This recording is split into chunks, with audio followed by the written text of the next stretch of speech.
আসসালামু আলাইকুম প্রিয় এসএসসি ভোকেশনাল এক্সাম 2026-এর পরীক্ষার্থীবৃন্দ, আমি ইসলাম শিক্ষা সাজেশন দিচ্ছি।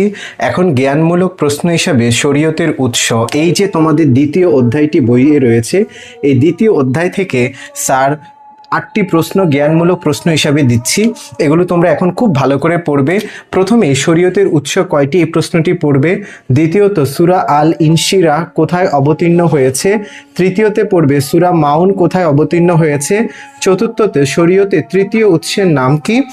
পঞ্চমে পড়বে সূরা আত-তিন কোরআন মাজিদের কততম সূরা। 6 নম্বরে পড়বে হালালকে হারাম মনে করা কি। 7 ফরজ বা কিয়াস শব্দের অর্থ কি। 8 হচ্ছে ইজমা শব্দের অর্থ কি। এই 8টি প্রশ্ন তোমরা খুব ভালো করে পড়বে।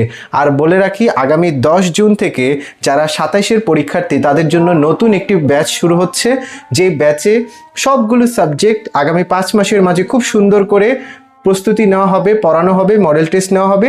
তোমরা তোমাদের ছোট ভাই বোনদেরকে অবশ্যই সেটি বলবে। আশা করি আমরা খুব ভালো একটা সার্ভিস দিতে পারবো। আল্লাহ হাফেজ।